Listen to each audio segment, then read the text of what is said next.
Maka pada siang hari ini menjelang sore, ya, karena tadi Ustaz Sutrisno, Kang Heri udah bisikin saya, saat kita sebelum acara udah makan, Ustaz doang yang belum. Nah, jadi kalau kelamaan takut dingin makanannya.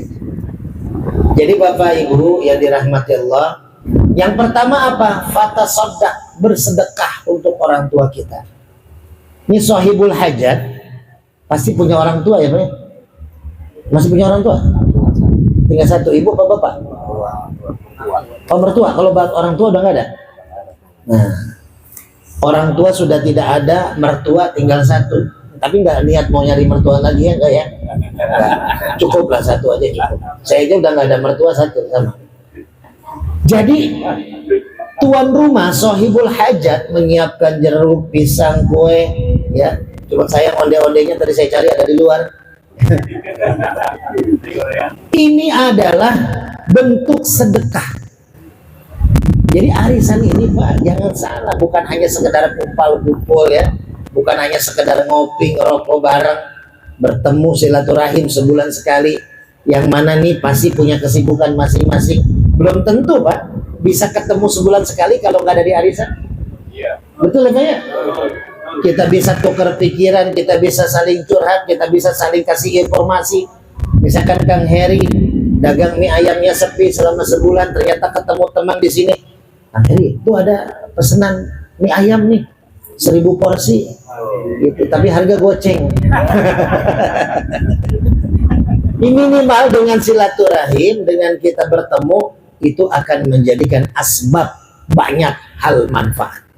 Maka ketika orang tua sudah tidak ada, ayo kita kasih jajan orang tua kita Pak. Dengan apa? Dengan sedekah. Jumatan bawalah minimal 10.000. Kita niatkan sedekah buat orang tua kita. Apalagi kalau misalkan agak gedean, kita sumbang ke masjid, kita bisikin ketua DKM, bacain Fatihah dong buat orang tua saya. Tapi jangan 10.000, segen DKM-nya. Bacain Fatihah 10.000 doang ya. Misalkan ke Masjid Alidaya, Ustaz Sutrisno, tolong Tat, nih ada 100.000 Tat, bacain Fatihah buat orang tua saya tiap Jumat. Pak, sedekah itu bukan hanya permasalahan sampai kepada orang tua, tapi itu akan melipat gandakan rezeki kita. Bapak nggak percaya, coba jalanin 3 bulan. Setiap Jumat kasih ke masjid 100.000, niat sodakoh buat orang tua kita. Selama 3 bulan berturut-turut. Kalau kita ternyata susah secara ekonomi, marahin Ustaz Sutrisno. Jangan marahin saya. Kan ngasihnya ke Ustaz Sutrisno. Maka Pak, kalau pengen berkah, pertama jadikan ajang arisan ini ajang sodakoh. Ajang sodakoh. Ini luar biasa. Kopi, teh.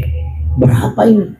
Kalau kita nggak diniatkan sodakoh buat orang tua kita yang sudah tidak ada, mertua yang tinggal satu, ya, maka ini jadi jalan terbaik. Apalagi ada santunannya. Walaupun misalkan nggak ada dari paguyuban setahun sekali karena dananya belum ada, udah tuan rumah lah timbang 150.000 3 orang. Kalau nggak ada ya 1 orang lah, cari anak yatim. Cuman kasih tahu sama istri, takutnya ini anak yatim siapa nih, jangan-jangan suami saya punya simpanan. Nah gitu ya, kasih tahu dulu biar jelas gitu. Takutnya gitu, curiga, oh anak yatim bawa 1 siapa nih, emaknya nih. Nah, kedua, kalau orang tua kita sudah nggak ada, kita punya salah, punya dosa, untuk minta maaf sama orang tua kita. Yang kedua adalah falyasil silaturahim. Nah ini juga arisan nih. Ini bentuk silaturahmi, menyambung tali silaturahim. Ini adalah pesan Rasulullah Pak. Kalau kita sayang sama orang tua kita, kita punya salah dosa, belum sempat minta maaf, perbanyak silaturahim. Intinya adalah dengan kumpul kita di sini, doa, ada ilmu, bahkan yang saya kasih usulan ada santunan, maka insya Allah arisan paguyuban ini bukan hanya sekedar arisan Pak, tapi ini jadi kumpulan seperti kumpulnya Rasulullah dan para sahabat. Ya Pak, diniatkan untuk ibadah Pak. Bapak hari Minggu ya kan, Kang Heri sampai nutup jualan mie ayam, biasanya Kemis liburnya, tapi sekarang Minggu juga libur. Untuk apa? Niat ibadah. Rugi? Nggak akan rugi. Nggak akan rugi. Insya Allah apapun bentuk yang kita niatkan untuk ibadah kepada Allah, diniatkan kita dengan bentuk sedekah, lalu kita sambung silaturahim, lalu dengan istighfar kita minta ampun kepada Allah, dan insya Allah apapun yang kita minta akan dikabulkan oleh Allah Subhanahu wa Ta'ala. Jadi istighfar itu Pak bukan hanya untuk kita kalau punya salah dosa. Kan kita kalau salah habis bohongin istri, aduh astagfirullahaladzim, astagfirullah. Gitu kan Pak ya. Padahal istighfar itu banyak khasiatnya. Nah, kalau pengen tahu tentang khasiat istighfar, ya takut bahan saya habis. Jadi nanti kalau saya diundang lagi bulan depan, baru kita buka tentang keutamaan istighfar ya. 8 hamil istri. Kalau kuasa Allah, baru saya